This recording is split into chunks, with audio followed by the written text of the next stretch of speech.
Welcome to the HCI family of podcasts. We're your source for personal, professional, and organizational growth and development.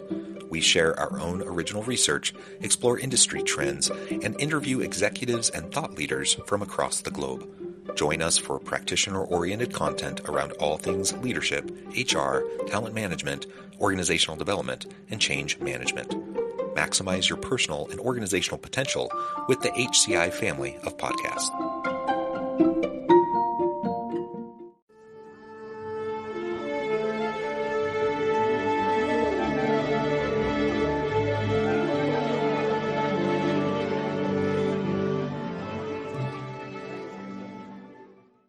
Thomas Sterner, welcome to the conversation today.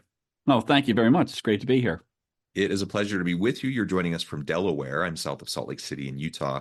And today we're going to be talking about your recent book, It's Just a Thought, Emotional Freedom Through Deliberate Thinking. I think this has a lot of practical applications for us in various aspects of our lives. So we'll talk about that generally, but we'll also talk about this in relation to the workplace and working in teams and trying to be collaborative and whatnot, because there's a lot of thoughts that get in the way of all of that happening effectively in the workplace. So I think this will be a really fun conversation. As we get started, I wanted to share Tom's bio with everybody. Thomas M. Sterner is CEO of Practicing Mind Institute and is an in-demand speaker and coach working with high-performance industry groups and individuals, including athletes, to help them operate effectively in high-stress situations and experience new levels of mastery. Prior to writing the bestselling The Practicing Mind, he studied Eastern and Western philosophy and modern sports psychology and trained as a jazz pianist, and he lives in Delaware. What a fascinating background. Again, thank you for joining me. Anything you would like to highlight by way of your background or personal context before we dive on in?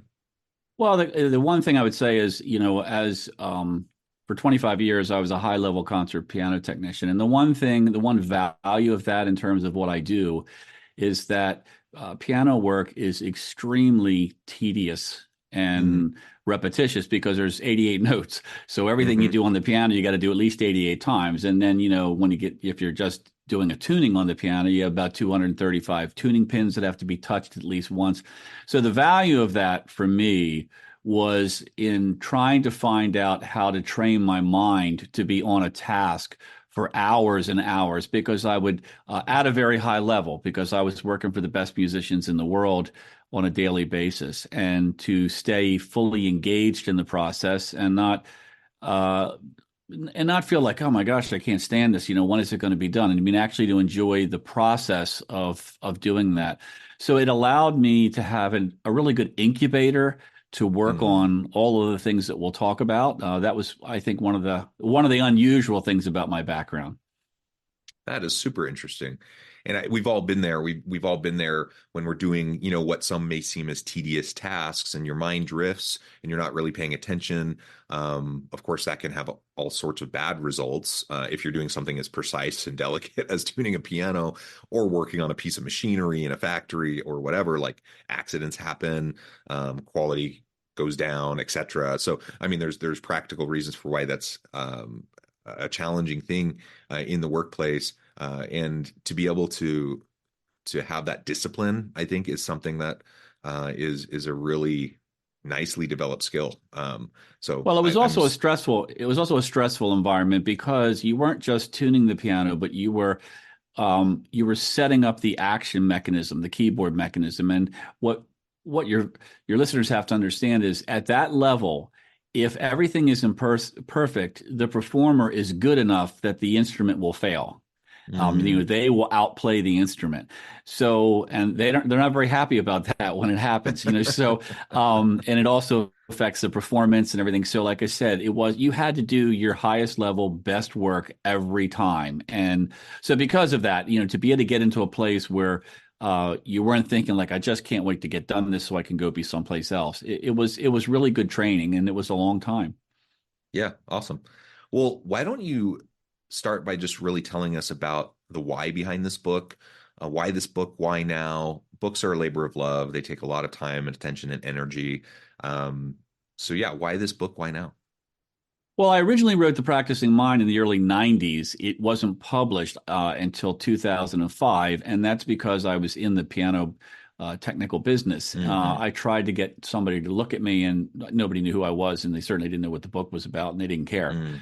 So I ended up publishing it myself. It eventually, after about 2 years, it became enormously successful and was taken over by New World Library. And has continued to be very successful. And then that's when I changed careers because I could afford to Hmm. do it. And Hmm. then that freed me up to spend a lot more time on research. And I was talking about this on a daily basis to everybody, from one-on-one clients to corporate clients, CEOs, all the way down to teams within corporations. So then Hmm. I wrote Fully Engaged, which was kind of like a follow-up on that. I always looked at it as another 7 chapters to the Practicing Mind. Hmm. It's Just a Thought was really something different because much of the information that is in It's Just a Thought wasn't even around when I wrote The Hmm. Practicing Mind. We have made such tremendous strides in understanding through, not just sports psychology, but neuroscience and everything. Right. We can measure thought, electromagnetic energy and everything. We know when you think there is something that actually goes out of you. Like we know this. It's not. We also really have a good understanding of the subconscious mind and how it works. And so I really began to see that our thoughts are not as private as we once thought that they were. Mm. The thoughts are the energy is going out, the emotional energy that's in it is going outside of us. Our body has a neurosystem in the heart through heart math that is set up to read that information and understand it. And there's all this stuff that's going on around us and is impacting us, and that we're impacting it. And if you don't know that, you become a victim of it. It's a system that is running 24/7, and you can either use the system or be used by the system. So it was really, really fascinating, to me, and I just dove into it farther and farther and continue to. And that was when I realized that, look, you freedom comes through deliberate thinking, and most of the time we are not deliberate thinking; we're being Hmm. thought. And so we need to understand what it feels like to be thought versus what it feels like to be the thinker of the thought, and then be able to master that process so that we're in control of what we're experiencing during the day.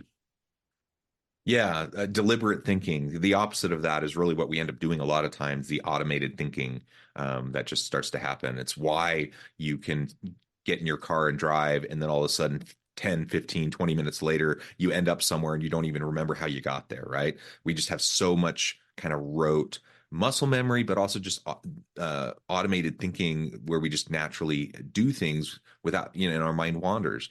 And there's a time and a place for mind wandering, don't get me wrong. But tell us more about the contrast between automated thinking and this deliberative thinking that you're just referring to. Well, if you look at the subconscious, the subconscious is a very elegant recording system, and it's not creative. It doesn't have a sense of humor. It's not critical. What it does is it watches how a situation makes you feel. It's how it makes you feel. It doesn't judge how it makes you feel. It just correlates the two.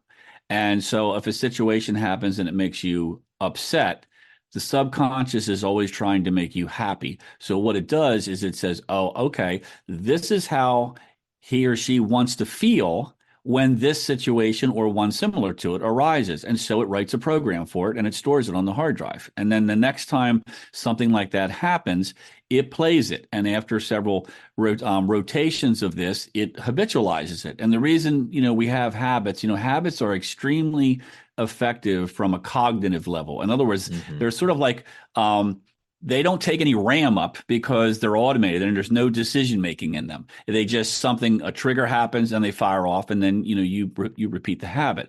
So that's not deliberate thinking. And a story I've told many times was I was working with a CEO one time and we were having this conversation, and he said, I don't think I buy that. I think that, I'm actually making my choices to think the way that I'm thinking during the day. And so to make a point to him, I said, did I ask you to talk? I don't think I asked you to talk. I think you need to sit there and shut up until I tell you to talk. Well, of course, he became very insulted. And I said, you see that? I said, you did not make a choice to feel what you're feeling right now because I don't think you're very comfortable. If you had the choice, you would choose not to react that way. In fact, you would probably choose a scenario where this guy's not going to touch my inner peace. Hmm. And so he was like, he laughed about it and he just said, "Thank you for the awakening." He said, "I get what you're saying now." And I said, "Well, that's where, our neuroscience says that we spend 95% of our time in our day, basically things happening out in front of us, and we're just running programs. And we're not actually the thinker of the thought. We're basically our thoughts are being dictated to us. So we're not thinking deliberately. A deliberate thought has decision making, and conscious intention behind it. When this situation happens, this is how I am going to act. And that is that's freedom. If you don't Hmm. have that, you're not free. You're basically just a puppet to whatever's going on around you. And most people, and that has to, that's for all situations. Anxiety, that most people know now that the brain has a negative bias, because the brain is not designed to make you happy or successful. It's designed to keep you alive. So Right. because of that, it has a bias towards negativity because it looks at that as something that could harm you. So has a tendency to go towards what could go wrong here.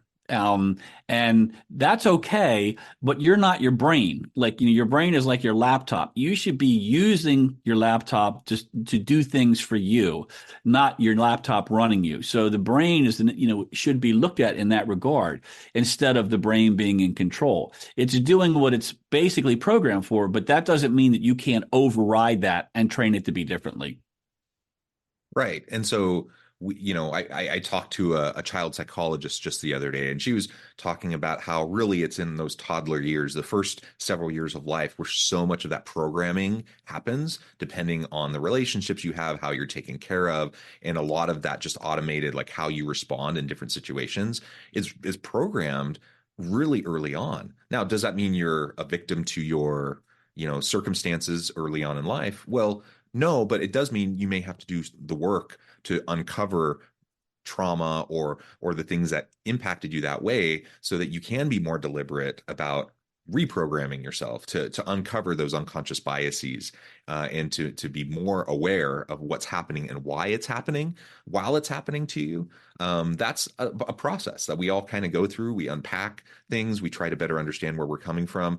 When I think about within an organizational setting, there's a lot of talk around diversity, equity, and inclusion. And part of that is, unbiased, unconscious bias training, and just like trying to help people recognize what's going on in their head without them even really recognizing or knowing it, so that you can choose something different, right? So you can say something different, act differently. So you can eventually change the way you even respond to and feel about the things that trigger you, perhaps in the moment. Yes, one of the things that I work with all my clients is what I call thought awareness training. You have to experience, there is a different feeling of being in your thoughts and being the noticer of your thoughts. They're two Yeah. different perspectives. And in order to change anything, John, you have to get to the point where being the noticer of your thought, the observer of your thoughts, who is really who you are. Because when you're not the observer of your thoughts, you're being thought, and you're just basically being obedient to habits. So you have to learn what it feels like so you recognize that. And then when you recognize that, then what happens is you can do what you were just talking about. Then you have the privilege of choice. That doesn't mean that the choice is easy, because Right. you're pushing against habitual behavior that you've had your whole life. But you get the option. You get the option to make the choice. And then, what we talk about is things like, I may say to somebody, okay, when this situation arises, and you get to where you live more in the observer of the thoughts.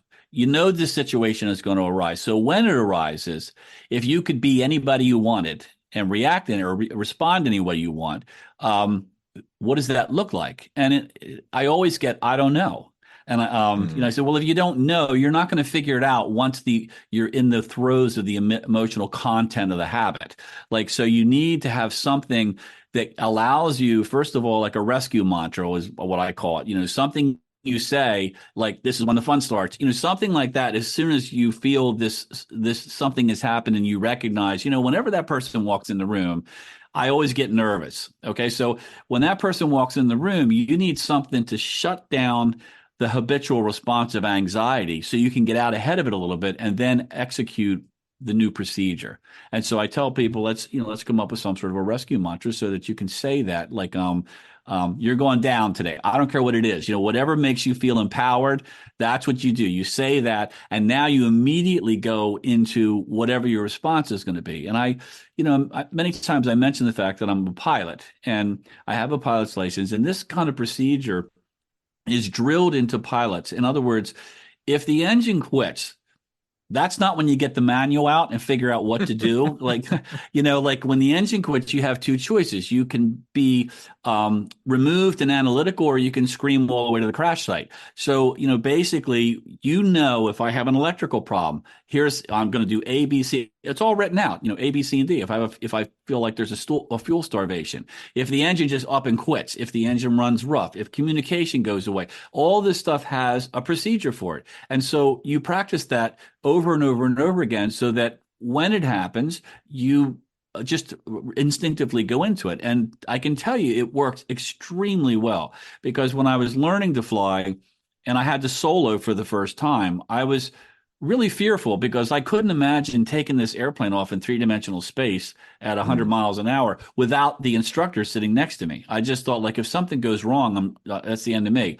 But what I found was that we had practiced the procedure so many times that it was really anticlimactic. I mean, it's just, push the throttle forward when you hit 65 knots, start to rotate, climb to this altitude, your climb out VY angle will give you 74 knots of speed. All this stuff was just stuff that I'd done, 200 times. And so I had to do 3 full circuits. And when I did them, I was like, this is like almost boring. Like, this is not scary at all. And that's where you want to get. That's why when you look at Captain Sully landing the airplane on the Hudson, plus he's a glider pilot, and they only get one chance to land. I mean, you don't go around in a glider. So the point is that he had practiced this stuff over and over again. And if you ever listen to the recording of him the transcript of him on that call, I mean, the guy is basically just flatlined. We can't do that. No, we can't do that. We can do this. Our only option is this. I mean, he's not like, his hair isn't on fire. So this is where we want to live, because there's happiness there, there's contentment there, and I think that whenever you feel in control, there's peace there. And it's when you don't feel in control, that's where anxiety comes from. So anytime you're anxious or fearful, the base emotion there is, I'm not in control of this situation. And if you're not in control of how you're thinking, then you're not in control of how you're feeling. And if you're not in control of how you're feeling, you're very uncomfortable. So we talked a little bit about the conscious, unconscious, and subconscious aspects of our minds. I referred to earlier about sometimes when we get into the automated thinking mode or the habitual mode, our mind is wandering. And sometimes it really is needed and healthy to kind of turn our mind off. That's why things like meditation can be such powerful practices. Let's talk a little bit more about that. Why does turning off your mind work? Like, why is that so important? And how can we train ourselves to take a break from all the constant pinging that's going on in our heads? Well, when I work with people, I tell them, look, I want 10 minutes of your day. If you can't come up with that, you need to clear your schedule. You probably spend, an hour and a half on your phone just doing this, looking at stuff that's not going to add anything to your life, and probably is going to add anxiety to your life. So, it's very easy to practice to become more aware of your thoughts. And, in a standard meditation practice, which could be either breath-based or phrase-based, is to sit quietly in a chair in a manner like with an erect back. You're basically looking at, you don't want your body to be a distraction, when you do this, and you don't and you want to be able to sit comfortably for 10 minutes without like your hip bothering you or something like that. So, right. And you also don't want to fall asleep. So, and then, you close your eyes. It's good to, if you think of your eyes having laser beams coming out of them, even though your eyes are closed, it's good to look up a little bit, because it activates a certain area in your brain. It also helps you to fight drowsiness. What'll happen is if you're drowsy, you'll find your head starts to drop and your eyes will go down. Another interesting thing about your eyes going down, I tell clients, look, when you're meeting a new client and you're going into a room, I don't want you looking at the floor. One of the reasons for that is, when you're growing up as a child, you talked about, it's the first 7 years, the brain waves are functioning and then more or less like a hypnotic, suggestive thing, and it's just taking in information. When you're being reprimanded or berated, where do you look? You look at the floor, and your brain still knows the meaning of that. So Mm, there was tests that were done to see, like, well, if the way you think impacts how your body feels, does how your body is positioned, like body motion, like does that affect the hormones that your brain puts out? And the answer is yes. So if you assume a position, in other words, if you assume the position of confidence, regardless of how you might be feeling in the moment, if you assume that position, the brain begins to release testosterone, lower cholesterol or cortisol, and testosterone is like in confidence, and there's a value to it, and so your body will react in a way that it would if you were feeling confident, and it will make you feel confident. So that's why I'm saying pay attention to how you're feeling. But how do you do that? Well, we get back to the meditation. Most, as I said earlier, most people aren't really aware of what they're doing and what they're thinking. So that's what meditation does. And you're right. I think it's important to turn yourself off, to give yourself permission. Like, sometimes you just got to let your mind go, because otherwise you're like pulling the reins on the horses all the time and it gets tiring. So sometimes I'll take a walk and I'll just tell myself, I'm giving my mind permission to just chatter away. But I'm giving it permission to. It's not telling me it's going to do that. I'm giving it permission to. So with the meditation, as I said, you can look up slightly, close your eyes, relax, take some slow, deep breaths. And as you exhale, do a body scan. Most mm, people, and myself included, when they get tense, their shoulders come up. It's a protective position because it's a fight or flight position. So when you exhale, let your shoulders drop and actually feel that, and then begin to either watch your body breathe or say a short phrase like "I am still." And the reason you do that is to give your mind one task. You want it to have one task because you need a point of relativity to notice if it's not staying on task. If you tell it to think about what you need at the grocery store, well, that's not going to work. So you tell it to I want you to just pay attention to your body breathing. And what happens is, in a very short period of time, your mind says, this is really boring. I don't need to, you've got this. I'm going to go solve some problem. The report I got to get done, or this conference I got to go to, whatever. And it takes off and you go with it because that's what you do all day long. And then there's the moment of juice, is when you wake up and you realize that you're not paying attention to your breathing and you're thinking about a conversation you're going to have later in the day or whatever it is.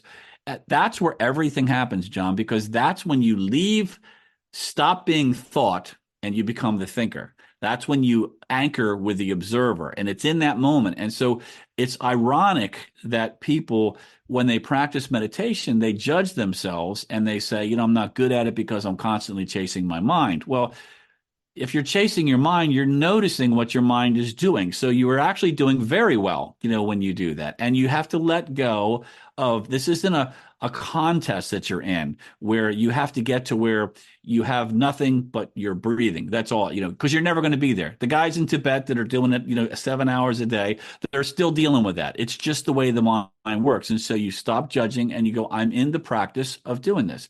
And if you do that, and if you didn't want to use the breath, you could just say the simple phrases I said. If you do that for 10 minutes a day, I guarantee you will not believe how it changes your mind, because all these things that are happening out here begin to lose their power.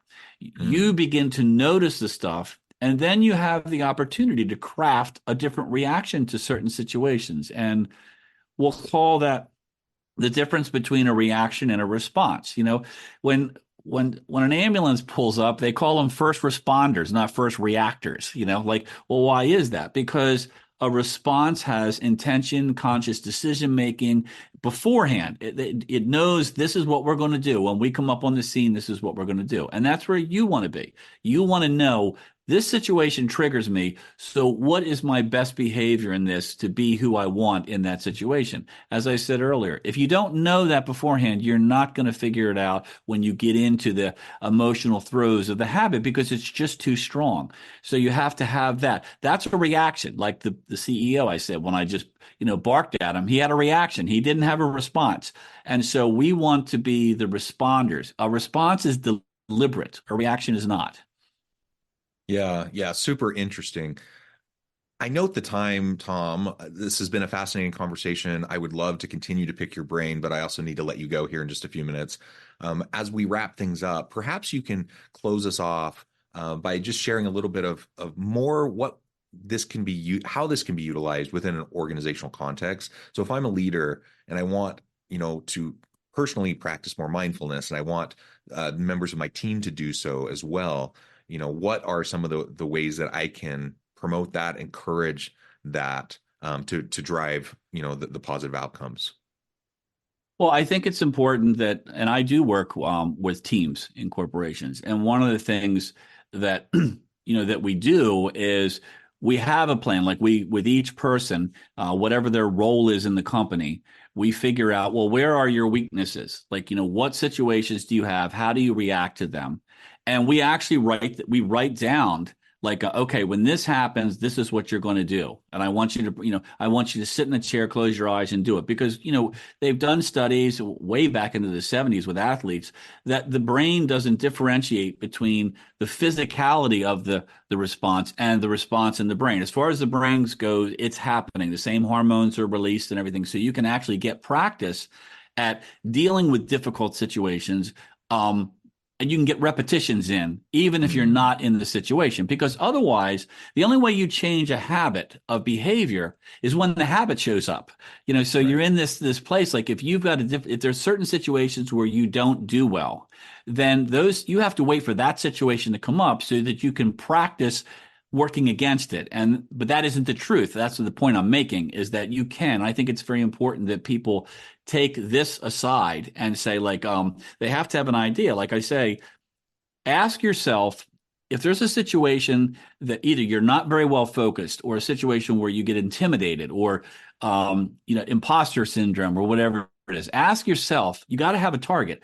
If I could be whoever I wanted in that moment when that happens, what does that look like? Who is that? And write it down. You have to, if you write something down, don't just think about it in your head because that's a very abstract area. You have to have total clarity in order to write something out, to articulate it on paper. Write it out so that you have a very firm idea of this is who I want to be in the situation that I feel that I'm weak at. And then create your procedure. When this happens, when I notice it, my rescue mantra is this. And then after I stop the inertia of the thing, then I'm going to move to this, to this, to this. And then afterwards, there's a thing in piloting called aviate, navigate, and communicate. And the reason they say that is aviate, and you can use this in business.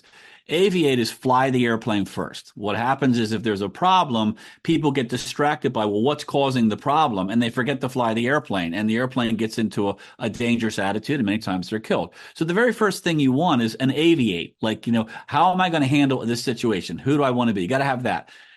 Navigate is what action am I going to take that it's going to take me to someplace safe? Like, what is where can I'm looking around, where can I put this airplane down that is my safest path from here? So what is your safest path from this moment? That's the navigate. Communication is in the aviation part, in the airplane part is you don't have to communicate with anybody and tell them, hey, I'm going down. That's the last thing you think about because that really has nothing to do with saving your life. In business, communicating to me is debriefing. Mm, That's when after the cycle is done, you debrief yourself. What worked? What didn't work? What could be improved? Okay. And it's just this in the practicing mind, there's this thing I call do, observe, correct, doc. And that's where we should be in this cycle of just this non-judgmental, total equanimity refinement. Look at what you did. That's the execution. Then observe how the execution unfolds and then make your corrections. Just like a basketball player shooting foul shots. He shoots the shot, that's the do. He observes the ball flight, it's in the hoop, it's off the backboard, it's left or right. Then he makes the correction. And there's no judgment. Judgment has nothing to do all judgment does is erode performance. You get mad at yourself. I should have done this. I can't believe I've tried this 10 times. I should be better at all that conversation and self-talk is not going to make you perform better. It's just going to erode it. So non-judgment is very important. Yeah, very well said, Tom. As we close things out for today, I just wanted to give you a moment to share with the audience how they can connect with you, find out more about your work, where they can find your books. The best thing is, I do have a website, tomsterner.com, and anybody can email me at tom@tomsterner.com. I read all my emails and I respond to them. So anybody that wants to get in touch with me for any reason, whether it's a speaking thing or working with their company or them individually, that's how you would do it. Wonderful. Thank you, Tom, again. It's been a pleasure. I encourage the audience to reach out, get connected, find out more about what Tom can do for you, check out his books. And as always, I hope everyone can stay healthy and safe, that you can find meaning and purpose at work each and every day. And I hope you all have a great week.